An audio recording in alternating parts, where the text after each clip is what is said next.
2000 гаруй жил 2100 орчим жил бол монголчууд ер нь бурхан шин дэлгэрсэн орон байгаа юм. Тэгэхээр энэ бурхан багшийн шашин ном дэлгэрсэн тэ эртний одоо Азийн орнууд дотор бол Монгол орн бол их эрт дэлгэрсэн орн үздэг.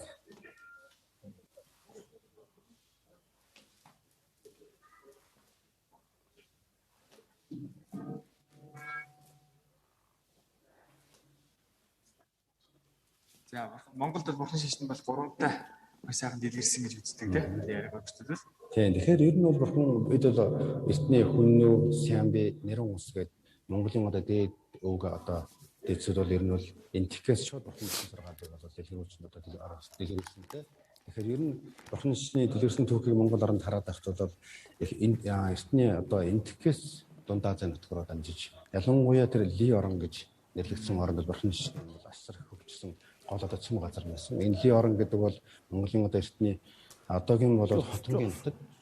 Түүнд бол бурхан шашин сургаал их хэлбэрээр ялангуяа их ийм одоо байсан олон жилээс бол монголчуудын хүннүүд дээд өвдөцөд бол олон жилийн авч. Тэгэхээр тэр хүннүүгийн дараа Сямбигийн үед бол Монгол бол маш их олон сүмхийд байгуулагдаж ялангуяа тэр одоо Дүн хааны одоо агуун соёл гэж дэлхийн нэгдсэн үндэсний байгууллагын соёлын өвд авсан тэр бурханы чуулбар загцлуур орон болсон дотор монголчуудын бүтээсэн бурхан бол ихтэй байгаа юм. Тэгэхээр үүнээс боломжлоод болол энэ одоо Күнүү Сямбигийн дараа дэлгэрж ирсэн энэ үед бол нэрвэн улсын үед бол бурхан шашин бол Монголын төрийн шашин болж ингэж тохирсон. Тэгэхээр энэ одоо бол бид л бурхан шашин ер нь бол дэлгэрээд 400 орчим жил болж байгаа гэж ингэж үзчихсэн бол энэ бол ойлголцол да. Ер нь бол бурхан шашин бол монголчууд бурхан шашинтай бас нь 2000 гаруй жил бол автаа байгаа юм аа. За ингээд өнөөдрийн ихтүүч өдрийн бас нэгэн сайхан онцлог бол дээрхийн гинтийн 14-р далаа хш монголчуудад айлтгуулсан бичлэгээ хэлбэл байгаа. Энэ бол Бендэг улсын Дармаслан хотоос одоо шууд бид бүгдээ холбогдох юм аа. Ингээ үзэгч та Далай Ламын айлын бичлэгийг хүлээн авч үзсэн үү?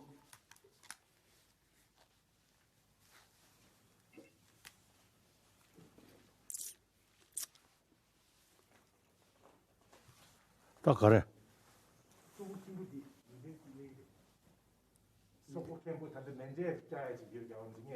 Ka.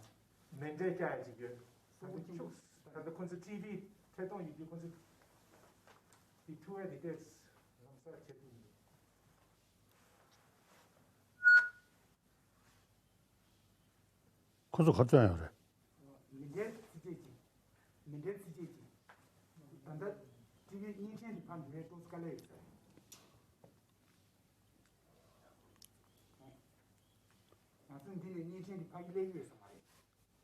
It seems there's some technical problem from the Mongolian side. It's taking time because they are preparing to live telecast in Mongolia. This teaching to the Mongolians first.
дөр өглөө. Энэ тухай та зэрэг. Тийм тэгдэг яах вэ? Тэгэхээр одоо ваар бол бурхан шишний одоо хамгийн дээд тэргүүн дээ бидний бүхний хүндэтгэн одоо бурхан багшлага айдал одоо залбирдаг эрхэн гинэнд 7 багшийнхаа одоо түмэн амар Мungpoo одоо өмнөөс төлөөлж хамт муугаан сая 7 багштай бол мандал одоо шүтийн одоо өсөлтийг өргөлөө. Яа, да тэрий. 7 багштайгаа одоо аль дээрхэн зарлиг сургаалж сонсгож байна.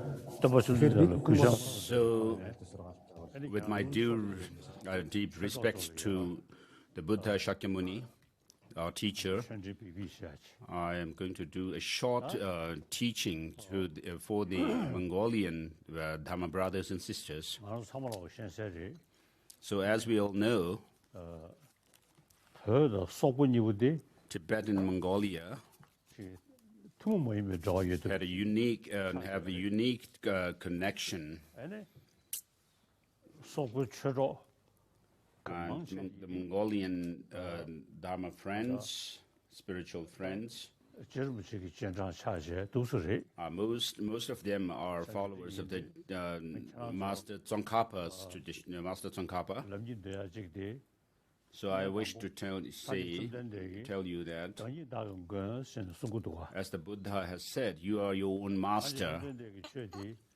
So the Buddha's teaching says that your future is in your hands, whereas other religious traditions talk about everything being in the hands of the God, the respective God. But the Buddha says that if you do good, if you create good karma, then you will have a good fruit of that as happiness, in the form of happiness. And if you are not able to do anything good, and you pass your life like that, then the Buddha cannot save you. Therefore, you are your own master, he has said. So since your happiness or suffering are in your hands,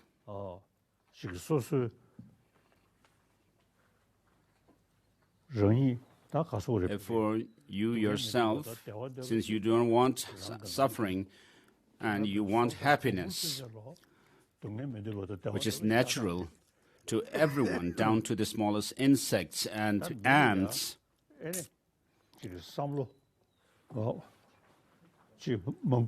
human beings have this mind with which we are able to understand different things.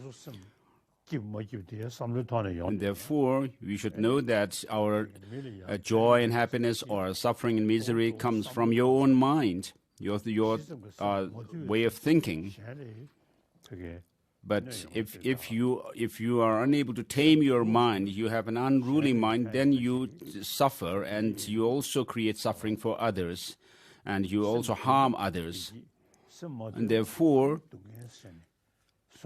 taming the mind is happiness, and without not doing that is suffering. So disciplining our mind is taught by all religious traditions, but here in Buddhism, the method to discipline our mind or tame our mind is not merely through prayers, but by using your own mind and thinking through, so that you are able to control your emotions, negative emotions. And therefore the Buddha has said, it is said in a sutra that the Buddha used hundreds of different means to lead sentient beings to freedom from suffering, because by teaching that things are empty, peaceful, and so forth, and unborn nature. Because of not knowing that we sentient beings wander in this cycle of existence. So because our mind is undisciplined, uncontrolled, therefore we create the causes for suffering. So as the scientists also say, we as human beings are social animals. Since we live in communities, an individual's survival is based on their community, and therefore we have love and compassion towards sentient beings, the people in our community. It is the same with animals that live in communities, in herds. So the scientists also say that because these animals survive, they are dependent for their survival on their group. Therefore, they are kept together by love and affection. So that is, since this is the case with, though this is the case with our with us as human beings, but as we grow up and become older, we forget this dependence on others, and therefore we do things in order to win, have victory over others and defeat others. And therefore, what we need is a good heart, a warm-heartedness. So since we are dependent on our communities, our groups, right from the beginning of our life, we were born from our mothers, and we were nurtured by our mother with great care and love and affection.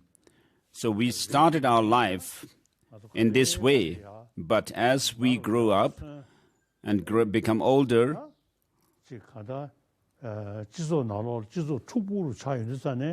and then we also have the community, the society, which becomes very active and have a hectic life. There is a decrease in our love, affection towards the people in our community. And therefore, love and affection must be paid attention, especially, which are, of course, we are equipped with them biologically as well. And therefore, if you can also share this knowledge with others as well, whether they are believers in religion or not.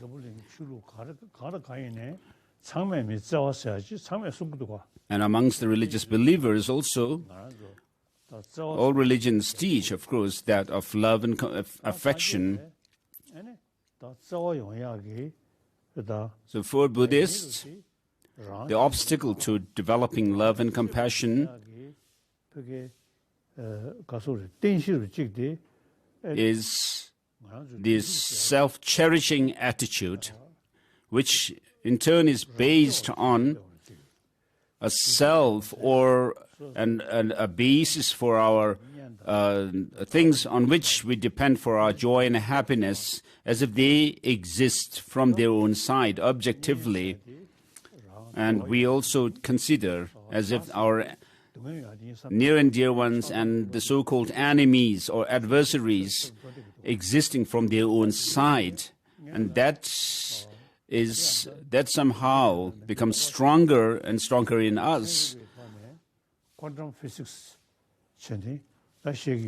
So in physics, and particularly it's quantum physics, what they say is when external objects appear to us, they appear as if they have some objective existence. But that is not true. That is not the way things exist. The quantum physicists say, although we do perceive people either as our near and dear ones or enemies or adversaries, and accordingly we grow attachment towards the loved ones, and those attachment, anger towards those adversaries or enemies. Because of that appearance on which we grasp. So whether we call people as our near and dear ones, loved ones, or our enemies, they do not exist objectively as loved ones or near and dear ones or enemies as such from their own side. So this is also what is taught in our tradition as well, in our scriptures. So what I wish to tell my Mongolian spiritual friends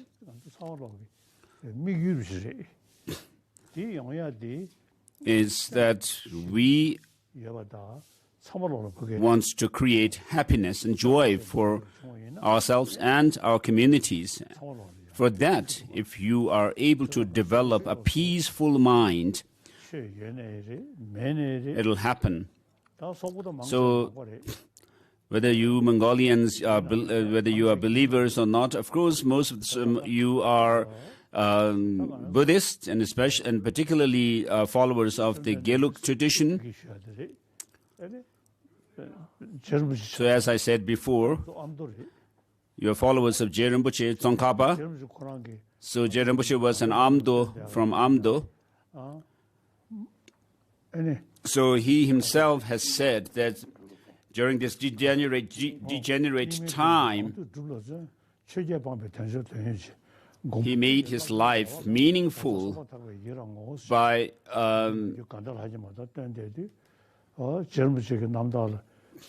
engaging. So in this degenerate, you strove for extensive learning and meditation, abandoning the 8 mundane concerns. You made meaningful your life of leisure and opportunity. O Lord Protector, we sincerely rejoice in your stupendous deeds. So whatever we have heard regarding the teaching of the Buddha, we need to practice them and strive in meditation. And so regarding you, the Mongolians, since you are followers of Je Rinpoche, Master Tsongkhapa, you need to train in like Je Tsongkhapa. So for that you need first to study the Dharma, which is very important. So as I quoted this, there are some lines from a sutra. The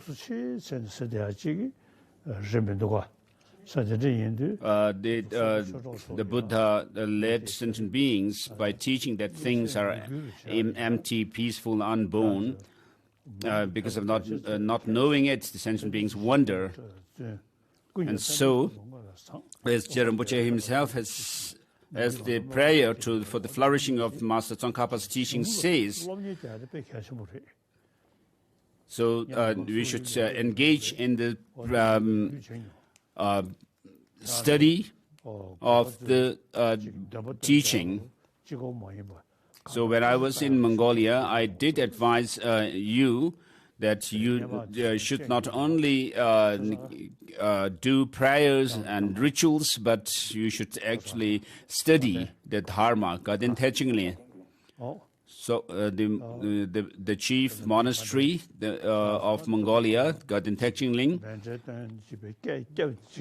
So though you have this tradition of offering reciting the prayer very loudly while making mandala offerings, but it's important to pursue the study of the Dharma.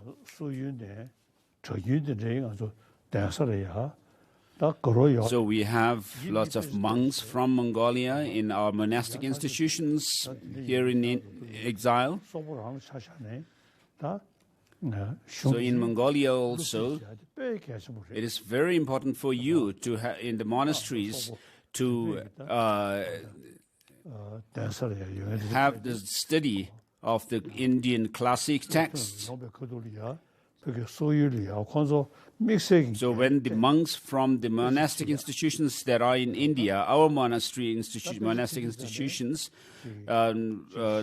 these Mongolian monks who come back to Mongolia, you should make sure that they engage in the study of the Dharma. And in the Gelug tradition, the study of Buddhism, its philosophy and logic is done through debate.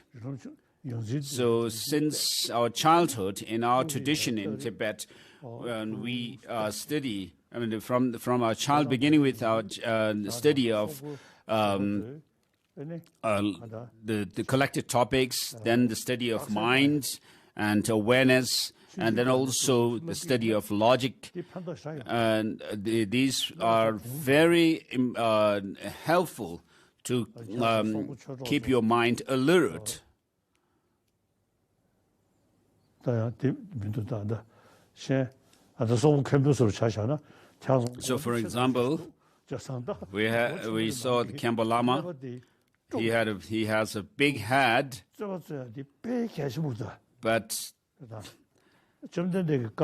you should use that big head, or the large size head, to pursue the study of Buddhism through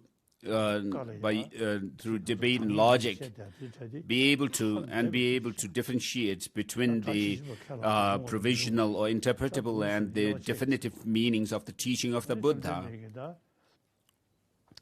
whether their teachings can be taken literally or not. You should study about that.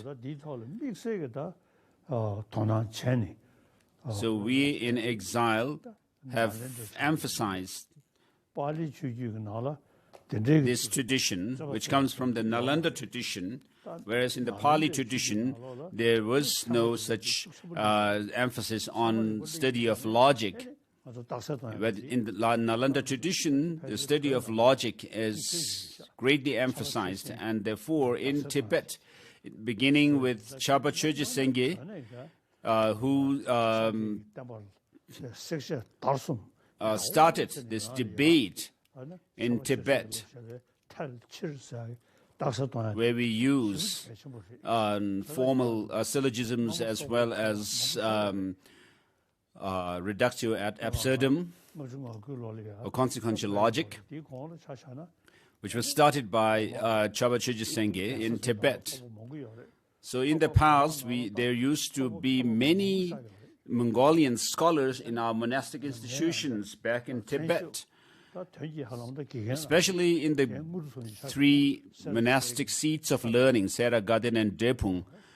And there were many Mongolians, great scholars from Mongolia. So, for example, one of them was my debate assistant, Ngudrup Tsogny.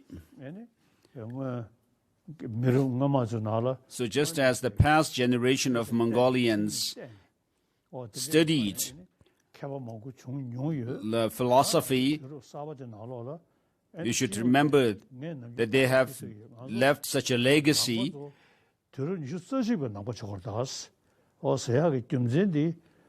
As I say, usually, that today we must become 21st century Buddhists.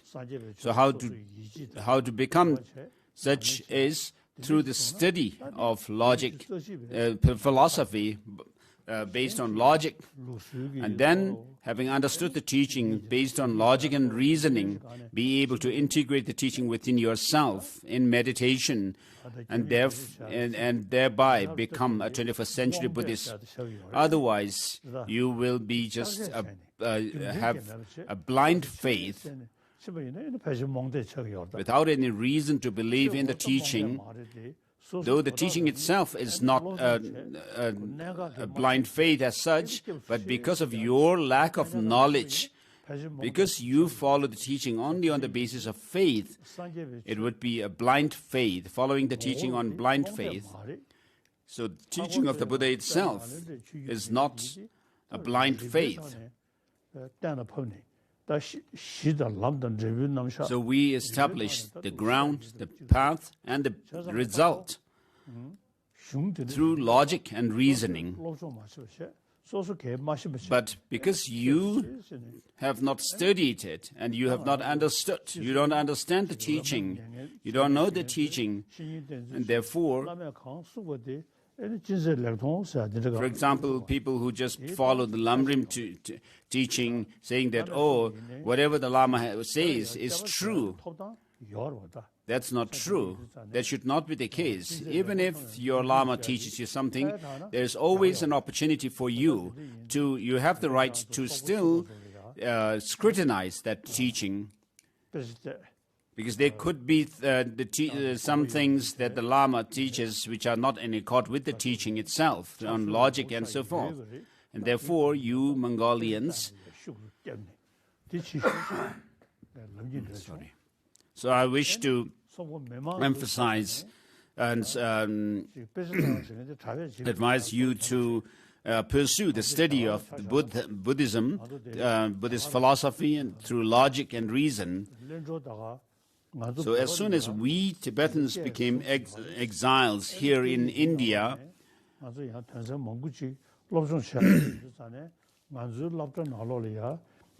in our schools, secular schools,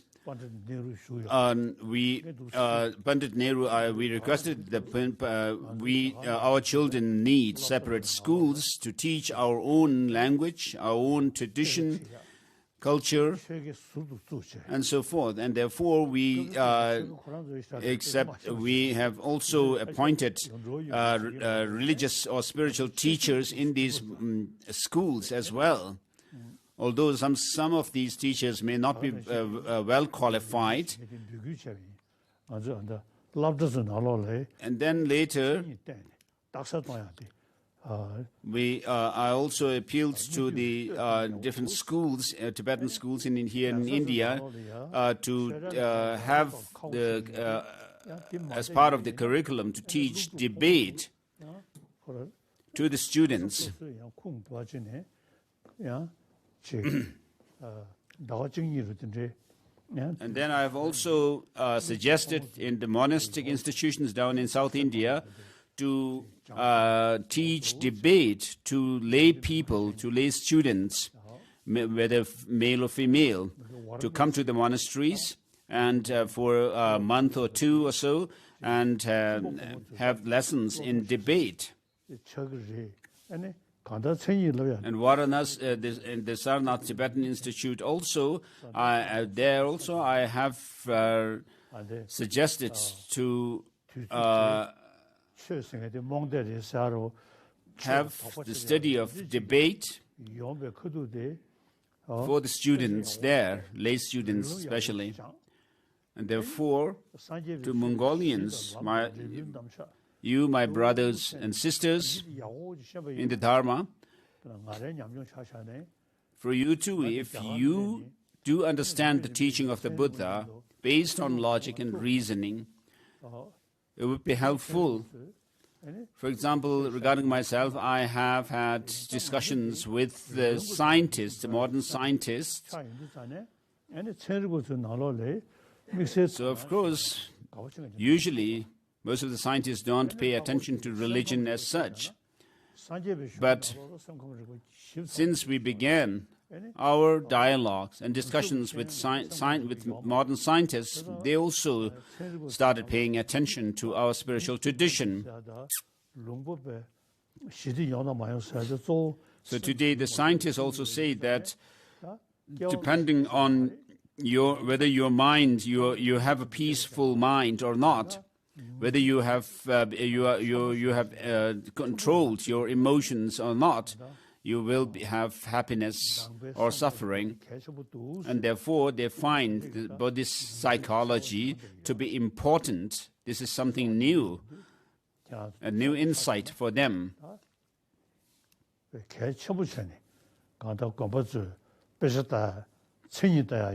So there's a newfound interest from the scientists' side to learn from Buddhist psychology. And so I wish to tell you, my Mongolian Dharma brothers and sisters, to pursue the study of Dharma through logic and debate, starting with the monasteries first,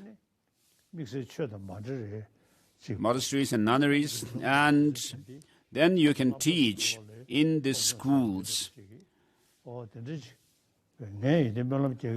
So I also I have great hope in you, and I do pray for your success, and you should also put effort in being able to make it, materialize it.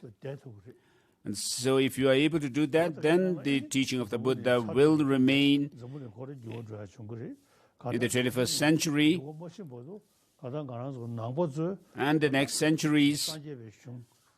Of course, the world is changing.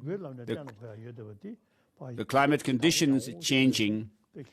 So until a time comes when the whole world also goes through, undergoes a havoc, I mean, you should still pursue this study of the Dharma. So that's all I wish to tell you.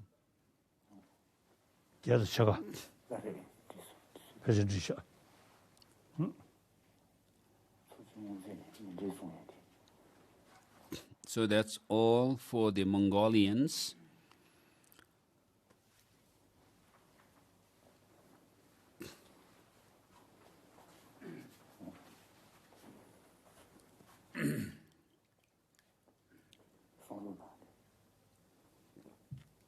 So mandala offering from the monks in our monastic institutions.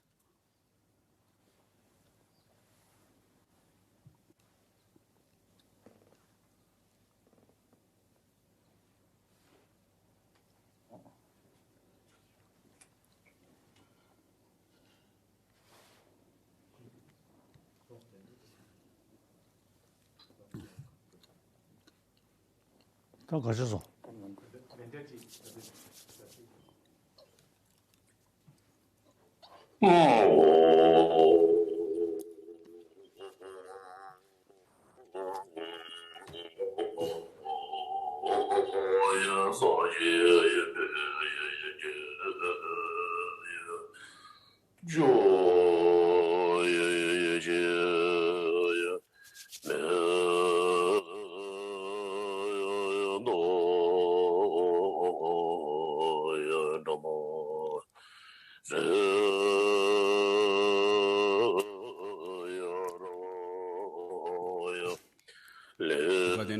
Making offering of mandala to His Holiness for the teaching on the three principal aspects of the path.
Pure Lama, from the clouds of your compassion that form in the skies of your Dharmakaya wisdom, please release a rain of vast and profound Dharma, precisely in accordance with the needs of those to be trained.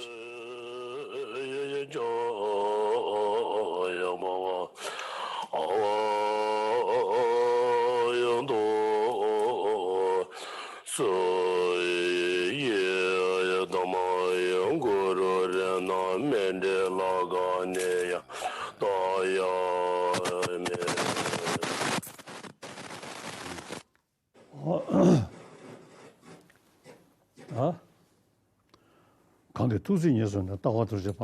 I prostrate to the Gautama who, moved by his compassion, taught the holy Dharma to rid us of all distorted views. 야다들이 Saka Dawa 저정아 So on this auspicious full moon day of Saga Dawa, the Vedic month, which is a very special day, 들이대 찬송한다. 당서주 so from the three monastics, the monastic seats of learning, 람주 셰룬지 as you have requested for the teaching on the three principal aspects of the path, 셰네다 an explanation of it.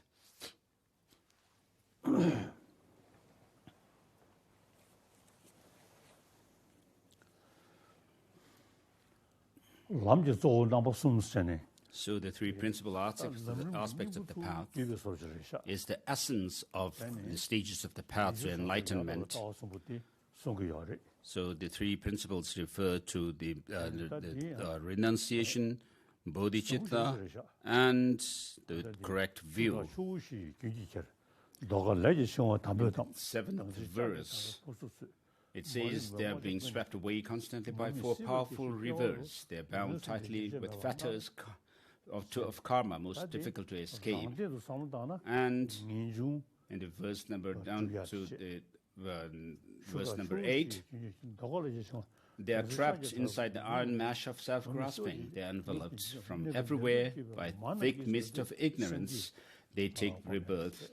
They take birth within the cyclic existence that has no end, where they are endlessly tormented by the sufferings, three sufferings. By reflecting on all my mothers who suffer such conditions, please generate the supreme awakening mind. So instead of saying all my mothers, you can say, by reflecting on the suffering condition of myself, I generate the supreme, the thought of renunciation.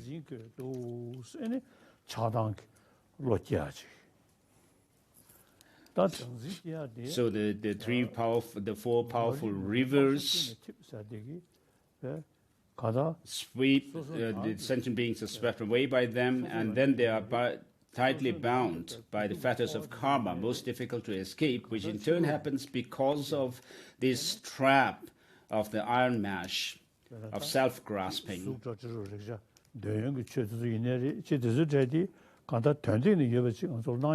And the self-grasping of in relation to the person happens because of grasping at true existence of the other phenomena.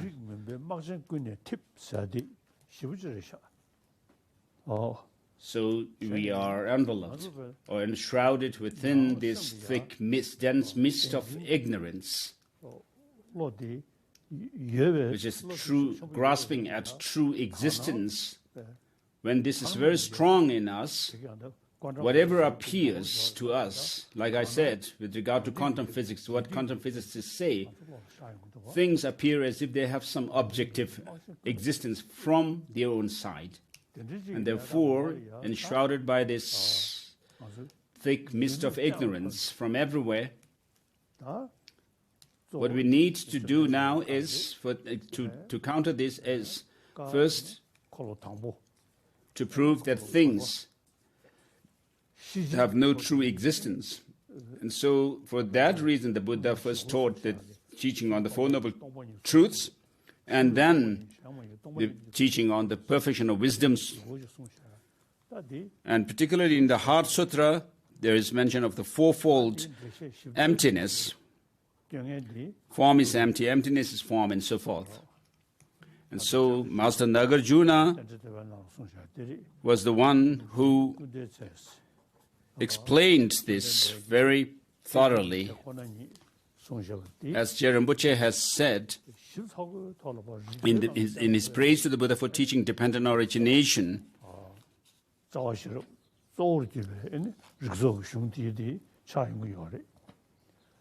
this Night Lily Grove of Nagarjuna's treatise, verse number 49, Nagarjuna, whom you prophesied would unravel your unexalted vehicle as it is, shunning extremes of existence and non-existence, illuminated by the garland of the white lights of Chandra's well-uttered insights, Chandra, whose stainless wisdom orb is full, who glides freely across scripture's space, who dispels the darkness of extremists' hearts and outshines the constellations of false speakers.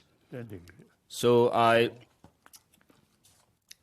usually recite certain lines from the Madhyamaka Avatara, which I usually quote, and then say these lines from the praise for dependent origination, for verse numbers 49, 50, and 51.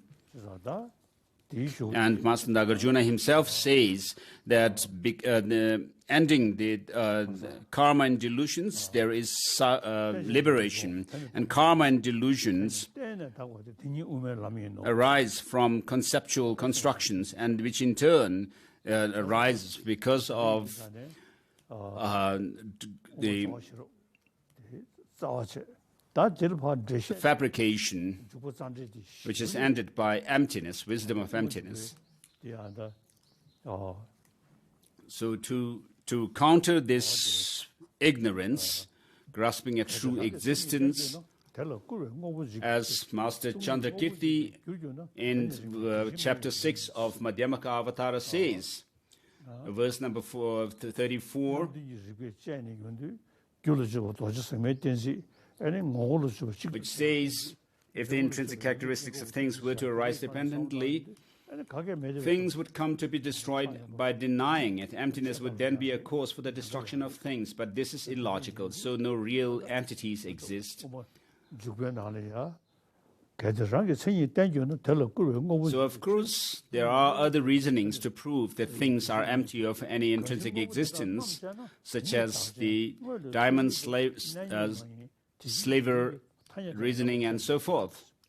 But all of them are dependent or hinge, all these different reasonings hinge on the understanding of dependent origination of things.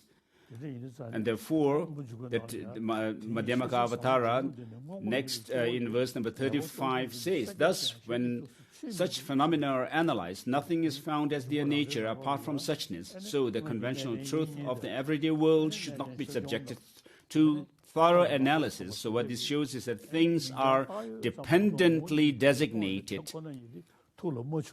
And Master Chandrakirti later on, towards the end of this text, says that the masters like Vasubandhu and so forth have abandoned this tradition of Master Nagarjuna. So terrified by the blinding color of the utterly vast ocean of Nagarjuna's wisdom, some have shunned and kept their distance from this most wonderful tradition. Verse number 54 of chapter, the final chapter. So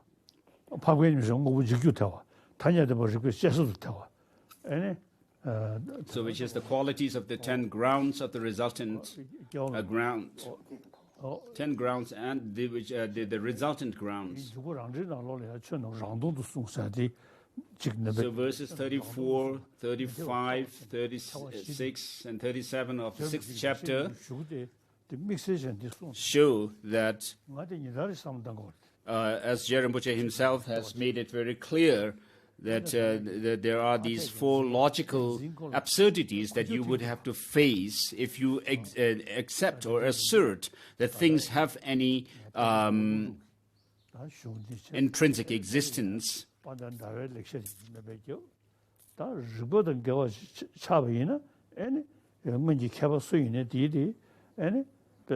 아주 인식에서 무슨 sorry sin shuari. So the four reductio ad absurdum stated in the Madhyamaka Avatara from verse number 34 to 38 are that the four logical absurdities that befalls those who assert that things are and beings exist inherently are that a noble being's mind would be totally, which is totally absorbed in emptiness, would be a destroyer of entities or things, that conventional truth would withstand the analysis of a reasoning mind which probes into the ultimate nature of things, that the absolute production of things cannot be denied, and that the Buddha's statement, phenomena lack self-existence, would not hold true.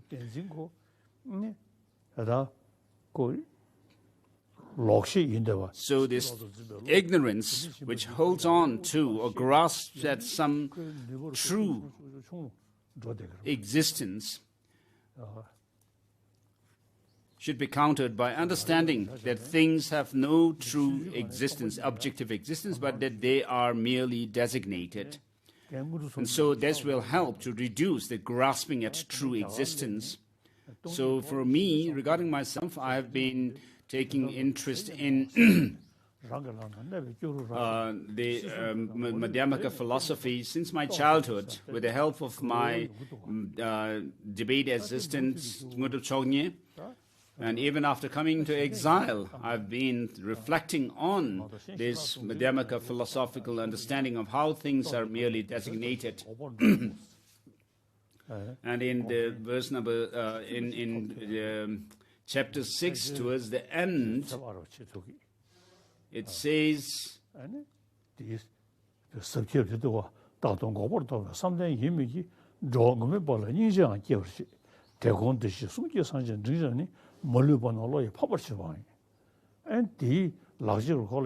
verses 224, 225, and 226 of chapter 6 of Madhyamaka Avatara, entering the middle way. Thus illuminated by the rays of wisdom's light, the Bodhisattvas see as clearly as a gooseberry on his palm, open palm, that the three rams in their entirety are unborn from their very start, and through the force of conventional truth, he journeys to cessation. And so that this journeying to the cessation is something that I also expect to make. I hope to be able to reach there. And though this mind may rest continuously in cessation, he also generates compassion for beings bereft of protection. Advancing further, he will also shine through his wisdom, all those born from the Buddha's speech and the middle-level Buddhas. So regarding myself also, since my childhood, I have studied the Dharma, and having studied them, I have also reflected on what I have studied. And so this doesn't happen merely through faith, but through study and understanding the teaching. And it is very important for us to reflect on the teaching that we have heard and studied well. And therefore, verse number 226, at the end of chapter 6 says, and like a swan, king of swans, soaring ahead of our accomplished swans, with white wings of conventional and ultimate truth spread wide, propelled by the powerful winds of virtue, the Bodhisattva would cruise to the excellent far shore, the oceanic qualities of conquerors. So, in order to be able to do these practices, we need to engage in study of the Dharma thoroughly, and therefore the monastic institutions in South India are the main centers of learning the philosophy of Buddhism. And so, if you are able to sincerely pursue your study, reflection, and meditation, that would be a service to the teaching of the Master Tsongkhapa as well.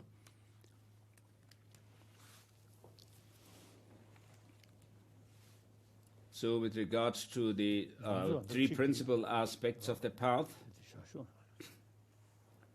in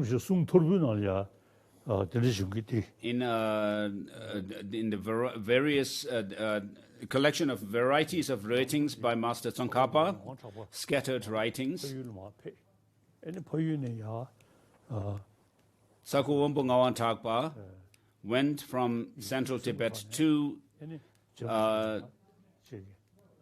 his native land in eastern Tibet, and he wrote a letter requesting a teaching from Tsongkhapa. And Tsongkhapa wrote this: practice what I have taught you, so that when I become enlightened, a Buddha, I will share the first nectar of my teaching with you. So at the end of these three principal aspects of the path, Master Tsongkhapa says, "O son, seek solitude," and so forth. And so this actually should be understood to refer to us as well. Because if you carry on with the study and practice of the stages of the path to enlightenment and these three principal aspects of the path, you would also be one of those sons of Tsongkhapa. You'll be able to make yourself a person referred by this term, the son. So homage to the most venerable teachers. So in this text, there's no separate teaching on relying on Guru. So this homage line shows that practice.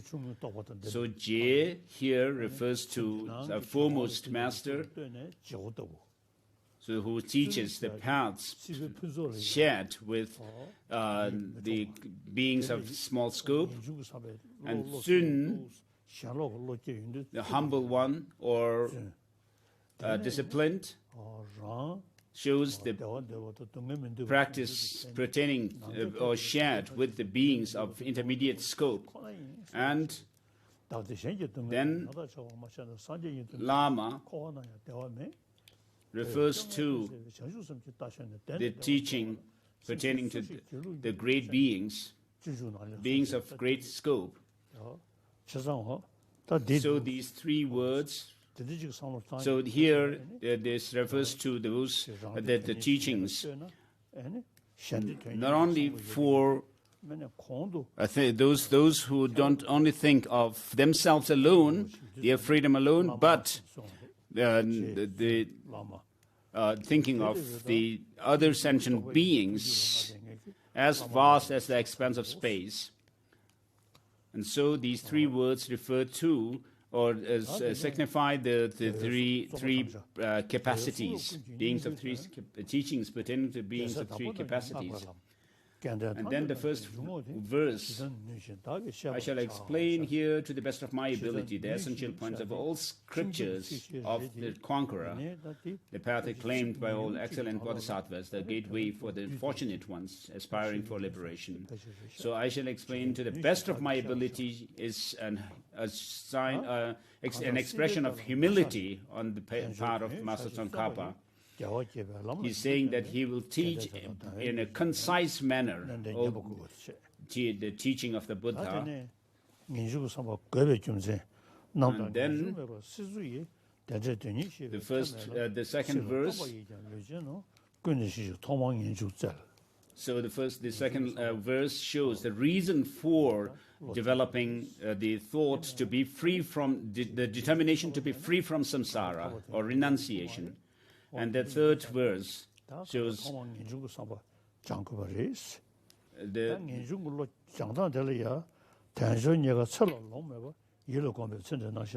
urging to generate that, and the third verse shows the reason for generating the renunciation, and then the fourth verse shows how to develop that renunciation by cultivating in mind that this human life is so hard to find, yet has no time to spare.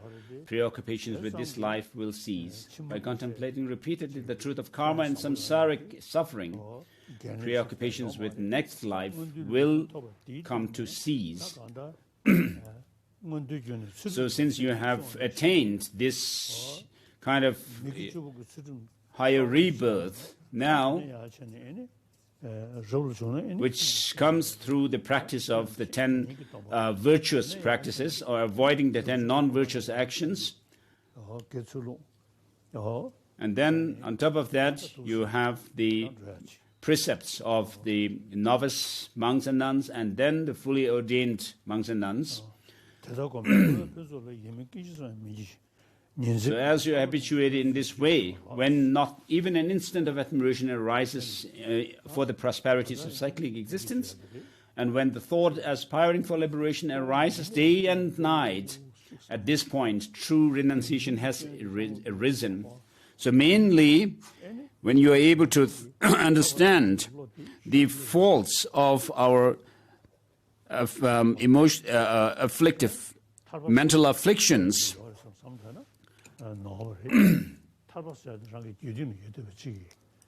then you'll be able to see that by overcoming this, you are able to reach or attain liberation. So liberation is something within and not without. So as you habituate in this way, and when even an instant of admiration arises, not even an instant of admiration arises for prosperity of cycling, then and so forth. Verse number 6. So merely having renunciation does not become a cause for the omniscient state, the all-knowing state of Buddhahood. But with the help of this renunciation, if you practice the 3 trainings of morality, concentration, and wisdom, you can reach the arhatship, but not Buddhahood necessarily. And so you should not be satisfied with this path alone, but you should therefore generate or cultivate bodhicitta. How to do that? They are being swept away by constantly by the 4 rivers, bound tightly with the fetters of karma, most difficult to escape, trapped inside the iron mesh of self-grasping, and enveloped from everywhere by thick mist of ignorance. They take birth within cyclic existence that has no end, where they are endlessly tormented by the 3 sufferings. By reflecting on all your mothers who suffer such conditions, please generate the supreme awakening. So I use these lines for developing renunciation. So by reflecting on my own such a suffering condition, may I generate that of the thought of renunciation. So because we create karma through grasping at true existence and things, we suffer in samsara.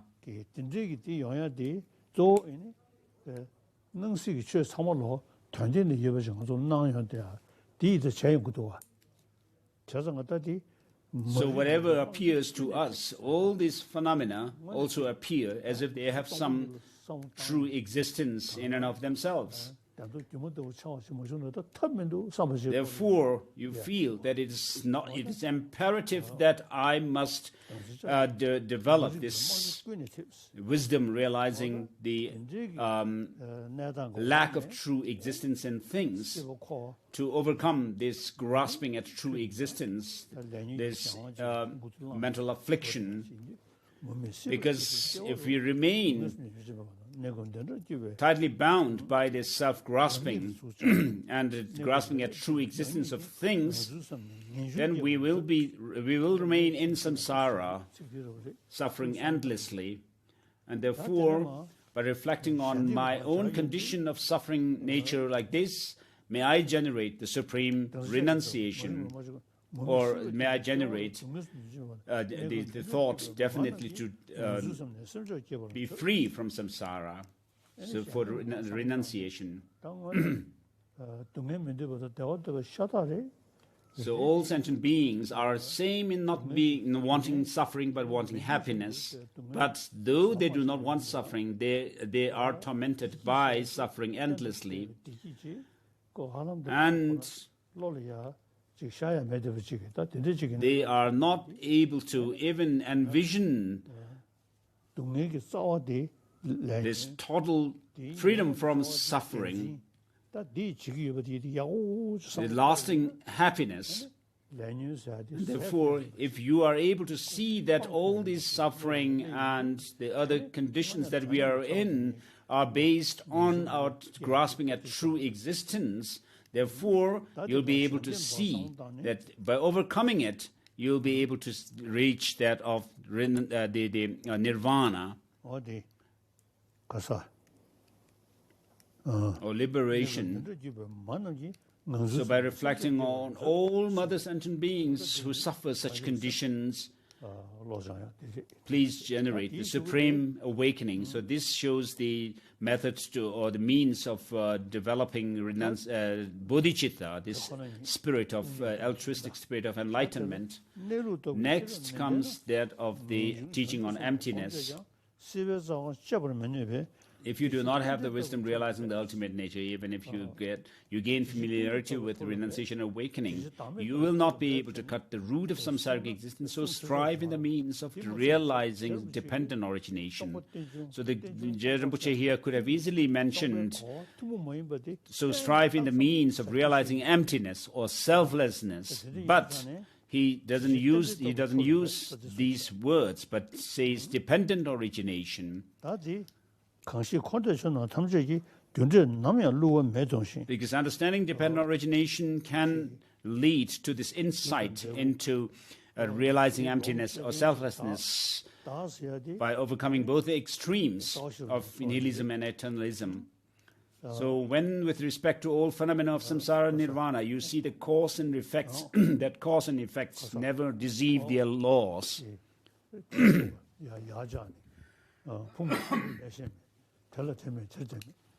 So in the 22nd chapter of Mula Madhyamaka Karika by Master Nagarjuna, there's fundamental verses of the middle way.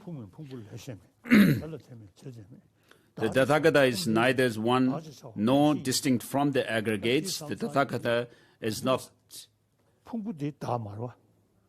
and so forth. So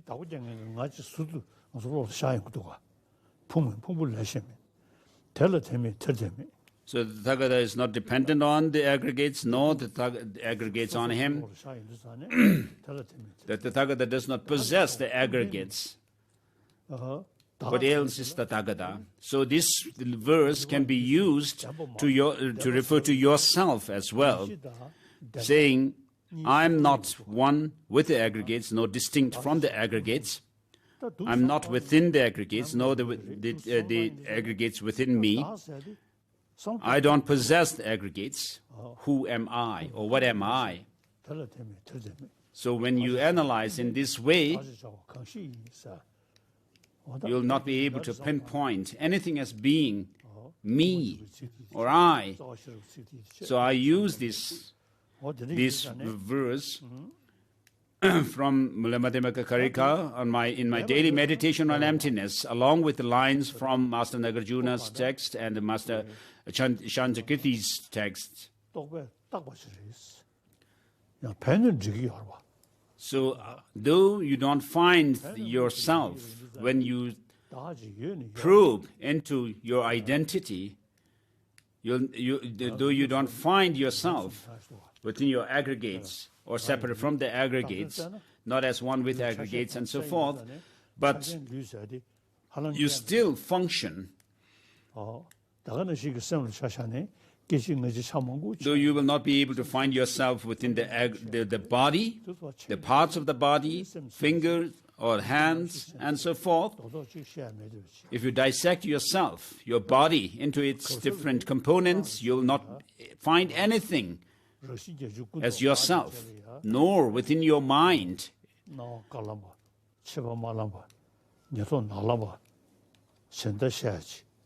And then when you go into tantric practice, we do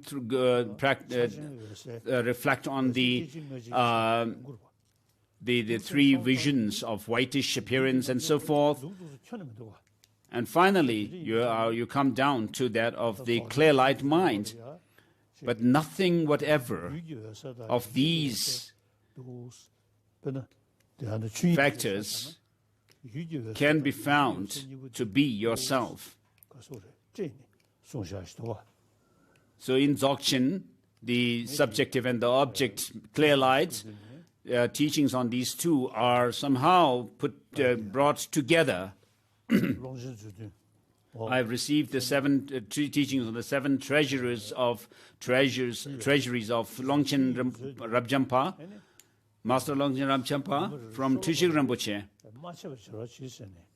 And so Tushig Rinpoche had gave me a commitment to read Chuying Zö, the treasury of the Dharma Dhatu, at least one verse a day to read.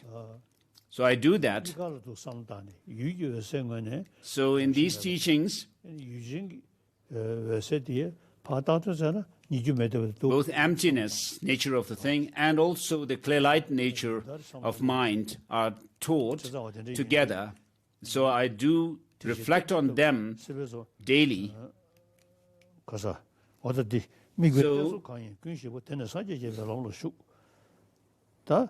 when with respect to phenomena, so strive in the means of realizing dependent origination. This is a very significant expression using dependent origination. So you don't say things cannot be found when analyzed because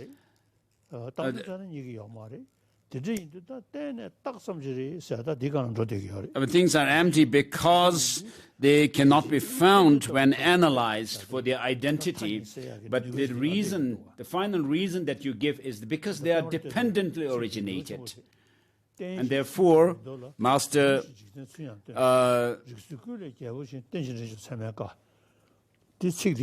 Dalai Lama Rinpoche says,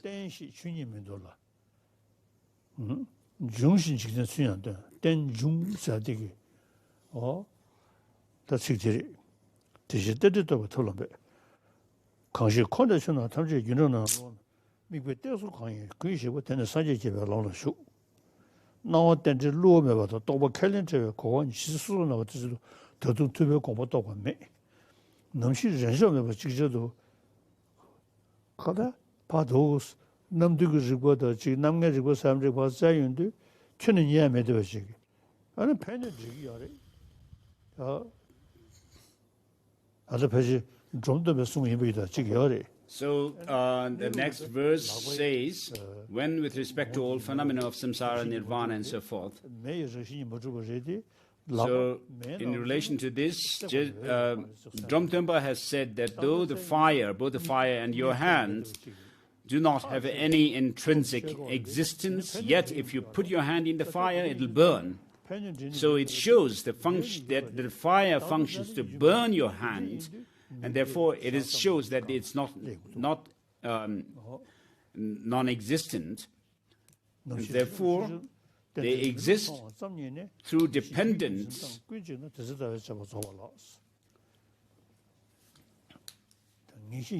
So here, the focus of objectification refers to the object that is apprehended by true grasping at true existence, this ignorance.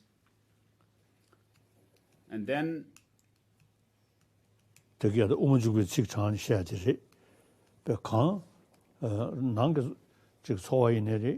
I quoted Madhyamaka Avatara, whether it's about the internal experiences or external objects, they appear as if they have some objective existence. From their existence to our, they appear in that way to our mind.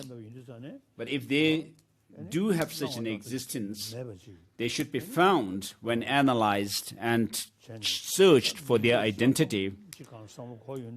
And therefore, since they cannot be found, what we conclude is that they are merely a name, that they are merely designated.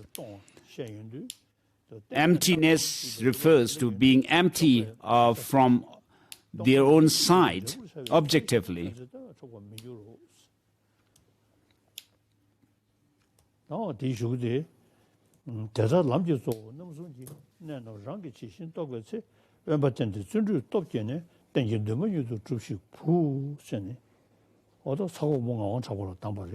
So we conclude with the final verse.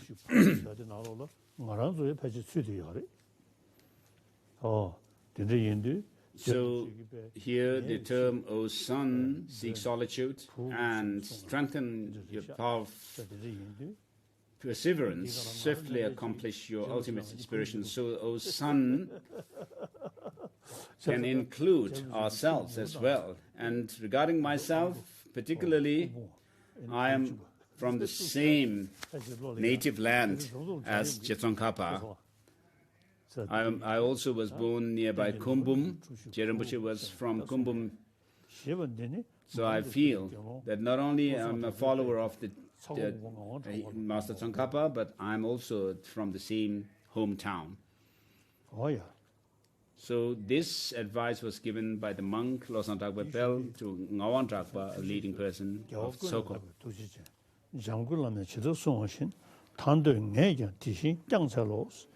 So there is a verse at the end in this text that I have, which says, may I also be able to train in the footsteps of Master Tsongkhapa.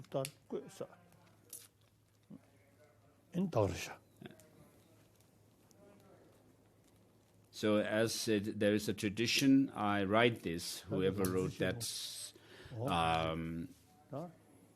colophon. So with this, we are done with the teaching on the three principal aspects of the path.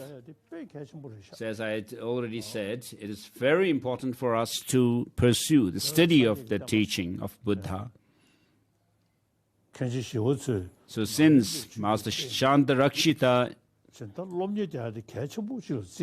established the teaching of the Nalanda tradition of Buddhism in Tibet,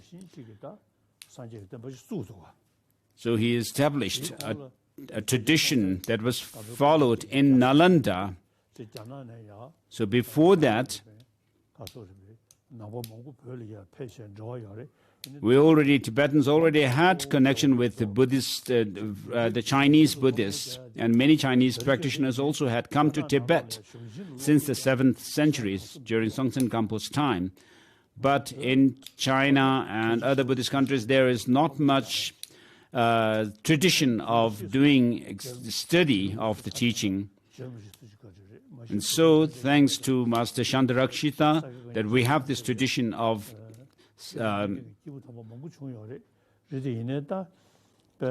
learning the teaching of the Buddha. And so, of course, there were other masters like Buddha, Tamje Khenpa, and so forth. But since the time of Tsongkhapa, so in the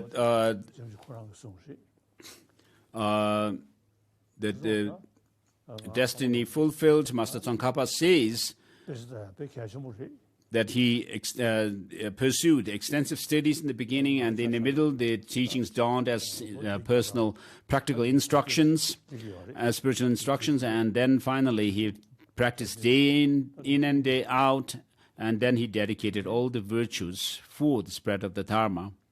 So regarding myself, I am now almost 86 years old. But whenever I have time, I read sometimes the Kanjur and Tenjur, and there were a lot of repetitions. So Kanjur mostly has repetition of lines, whereas I read Tenjur, the translated words of the treatises of Indian masters. So although I've reached almost 86 years old, I still study the Dharma. Madhyamaka Avatara is always with me, beside me, and the auto commentary, because I have memorized the Madhyamaka Avatara itself, so it helps me.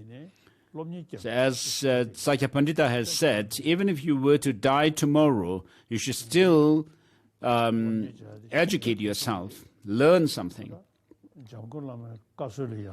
And so in the tradition of Master Tsongkhapa, there is a very good practice of studying the text, scriptures.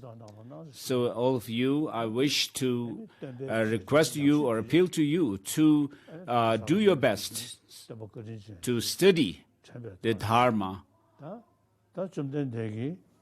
So in order to commemorate the Buddha, the best thing we can do is learn what he has taught us, study. So whatever we have studied, we should follow it up with practice.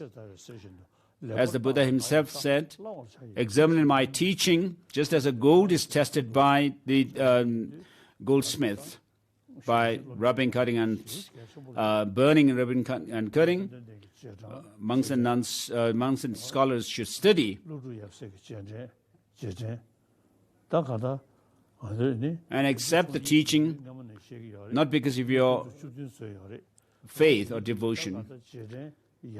So the best way we should recall or remember the past masters, Buddha, Shakyamuni himself, and the 17 Nalanda masters and so forth, is to study their teachings.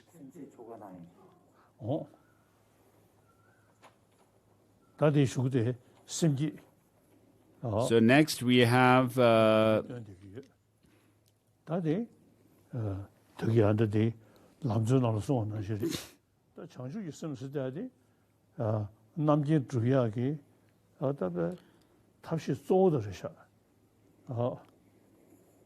then next I will do the bodhicitta ceremony. In order to reach Buddhahood, the omniscient state, the best method or means is bodhicitta. In this verse of salutation, in the salutation verse of Madhyamaka Avatara, Chandrakirti, Master Chandrakirti,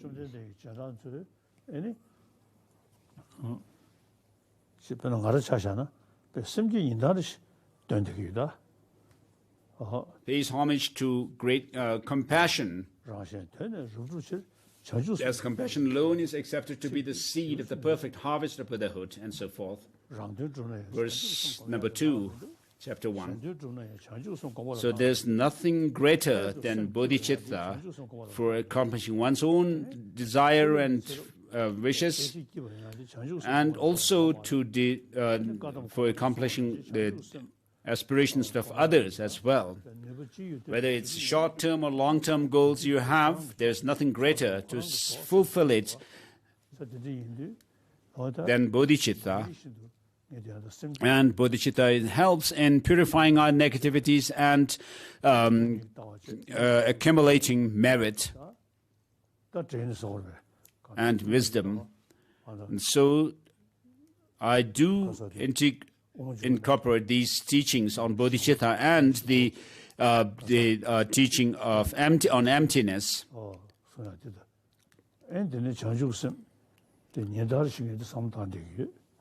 So I do reflect on bodhicitta, cultivate bodhicitta on daily basis, as well as the wisdom realizing emptiness on daily basis, using the reasons given by Master Chandrakirti, using those 4 logical absurdities and so forth.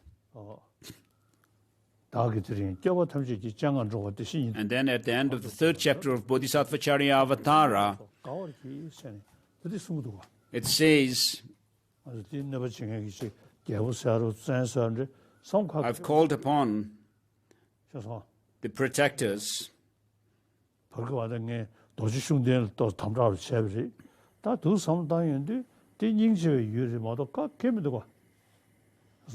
So I have put restrictions on the practice of the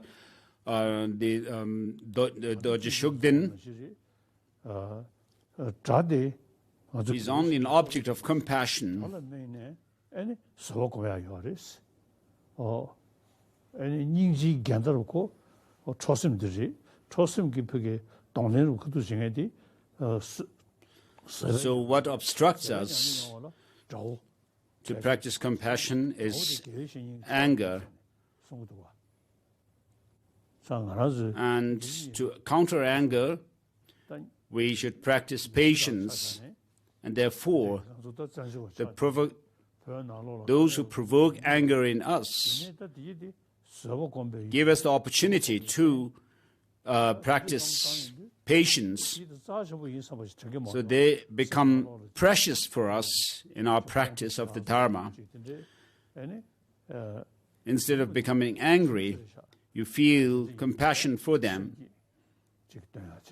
So I'll do the Bodhicitta ceremony. So at the end of the third chapter of Bodhicharya Avatara, it says, "Today in the presence of the old protectors, I invite transmigrators as my guests to Sugadhahood, and in the meantime, a temporal happiness. May gods, demigods, and others rejoice."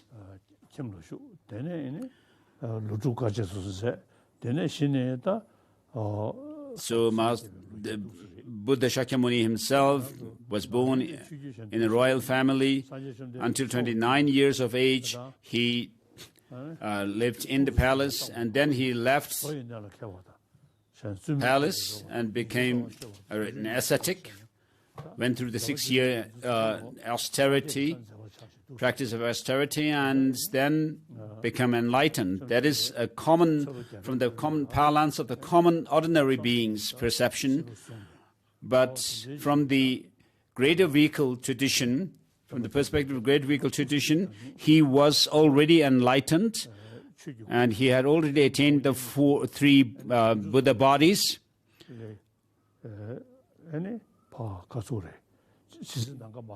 He attained the Dharmakaya, from which manifests the Sambhogakaya, which is qualified by the 5 attributes or qualifications, and from the Sambhogakaya form he appeared further, emanated into the Supreme Nirmanakaya, emanation body, Supreme Emanation body. And therefore, all these deeds are the enlightened deeds of the Buddha, birth to death. And so I have given you teaching on the 3 principal aspects of the path. So since we do study the teaching of the Buddha, we can explain how the Buddha attained the Buddha bodies, how he became a Supreme Nirmanakaya, how he attained Sambhogakaya, and so forth. Not just saying that, the Buddha appeared as a historical being 2,600 years or so ago, but then we can explain the Buddha, having generated bodhicitta within himself, went through the arduous practice of accumulating merit and wisdom for over 3 countless eons. So he went through the impure realms, and then he attained the pure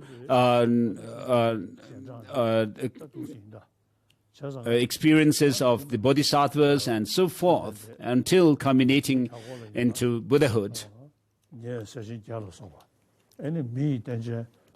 So imagine the Buddha in front of us in this space, and surrounded by the 8 bodhisattva deities, and then the great masters of India, the 17 Nalanda masters and so forth, and also the 25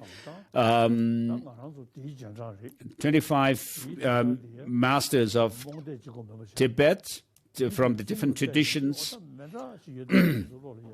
Nyingma, Kagyu, Sakya, Kadam, and Geluk. So since the teachings are really effective for us to transform our mind, we should understand that these masters, beginning with the Buddha himself, down to our own masters, have attained what they have attained, the three bodies, the qualities of body, speech, and mind, and so forth, through the practice of the Dharma, and therefore we should also feel determined to praise them and to also train ourselves into their footsteps. As long as space remains, as long as sentient beings remain, may I too remain to dispel the miseries of transmigrators. Such a courage should be mustered by us. So the Buddha, surrounded by the 8 Bodhisattva deities, and also the Tibetan masters of the Kagyu Nyingma, Saga, Geluk, and so forth, and also Jezan Rinpoche, surrounded by particularly those of the 8 pure disciples. So with this visualization, have the determination to train in their footsteps and generate bodhicitta for the benefit of all sentient beings. So let us say this verse of taking refuge and bodhicitta. I take refuge in the Buddha, Dharma, and Sangha until I reach enlightenment.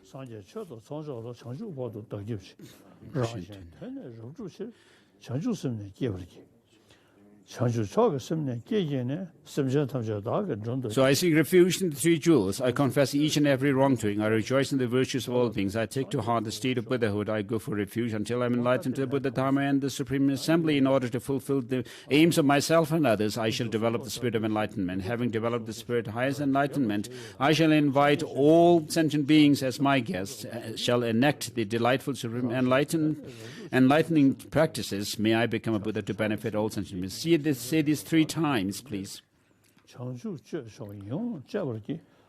seek refuge in the 3 jewels. I confess each and every wrongdoing. I rejoice in the virtues of all beings. I take to heart the state of Buddhahood. I go for refuge until I am enlightened to the Buddha, Dharma, and the Supreme Assembly. In order to fulfill my aims of myself and others, I should develop the spirit of enlightenment. Having developed the spirit of my highest enlightenment, I shall invite the sentient beings as my guests. I shall enact the delightful, supreme, enlightening practice, and may I become a Buddha to benefit all sentient beings.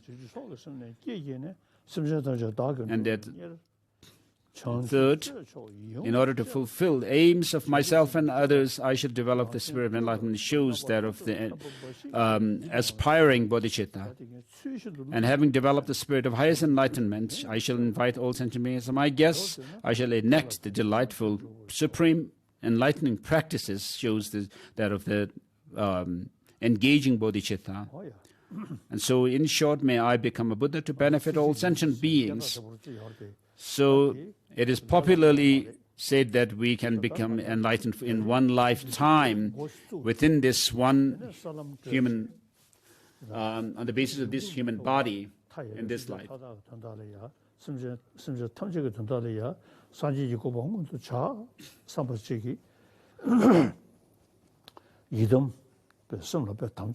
So if you have this determination to practice bodhicitta for the benefit of all sentient beings and train in the bodhicitta for the benefit of all sentient beings throughout my lifetime, that would be a big determination that you will be able to make to reach the goal. So the verses from the Bodhisattvacharya Avatara,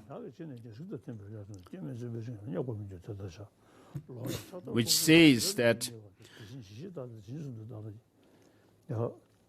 today my life has borne fruit. Having well obtained this human existence, I've been born into the Buddha family, and now am one of Buddha's children, and so forth.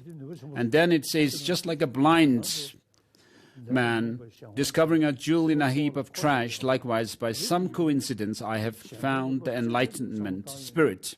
The spirit of enlightenment within me. So when you determine yourself that there's nothing else that I have to do except to benefit all, to do things that are beneficial to all sentient beings, in order to benefit all sentient beings,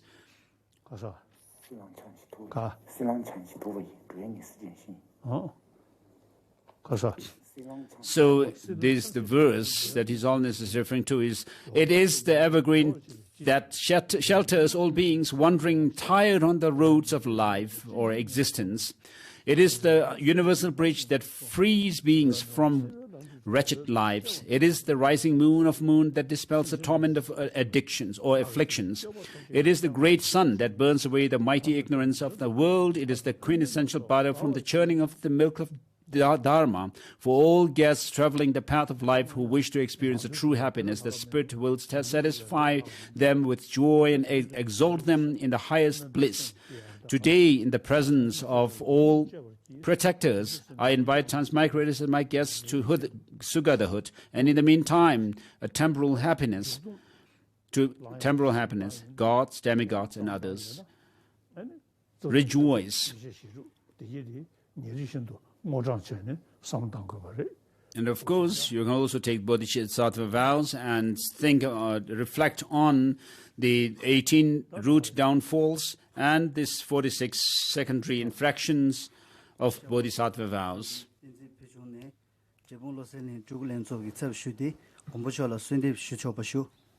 So I'm Tenzin Pönsok, Shao Kendru.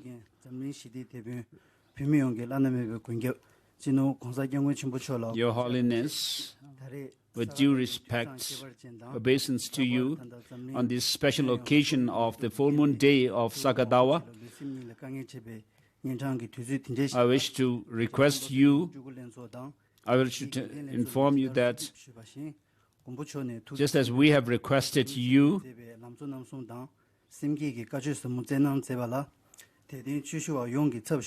I, on behalf of everyone who have received your teaching today, would like to thank you for teaching on the three principal aspects of the path.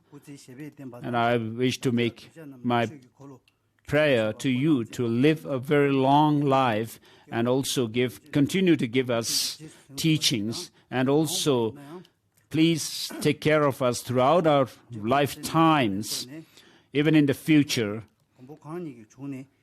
So, Loseling Julku Association in the past made requests to Your Holiness for teachings, and you have consented to them in the past. And also, we wish to request you to continue to give us teachings, and may you please accept our invitation or request. So I forget one thing.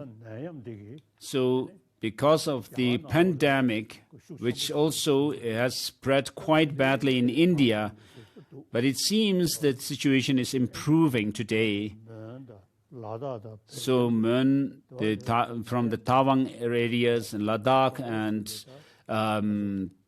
Sikkim areas, it seems there are some problems still existing in these places due to the pandemic. So in order for this pandemic to subside, to be pacified in time. So for that, as the prayer of Tara says, you are the liberator of beings from samsara and so forth. It would be helpful if you could recite the Tara mantra, Om Tare Tu Tare Ture Swaha. So I think there is some hope that we can pacify this pandemic. So please, if you could recite this 10-syllable mantra of Aryatara, it will help the patients, those who are suffering this coronavirus, and also it may help the places and nations afflicted by this pandemic. So this is not something new, reciting the mantra of Aryatara.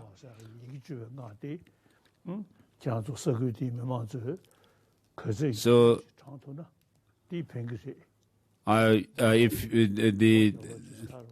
I wish to tell the people in these different areas that I mentioned, and I also get requests from people for the pacification of this pandemic. And I've been telling them to recite to recite the mantra of Aryatara. If it doesn't help, then you should sue Aryatara, because the prayers to her in this verse says, you liberate beings from diseases and sicknesses. So if she doesn't help in overcoming this disease, then we should sue her. So every day I recite the Aryatara mantra, a few hundreds, and then one round of mala for myself, so that I may not catch this disease. And so I do this practice of reciting mantras for others as well as myself daily. So you could also tell others to recite this mantra of Aryatara for the pacification of the pandemic. So next is mandala offering, Thanksgiving mandala offering.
Verse of long life of His Holiness.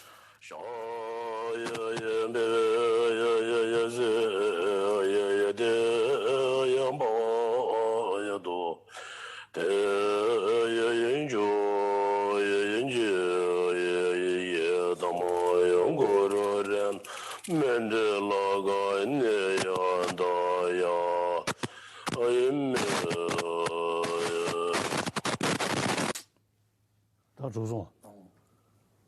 두시.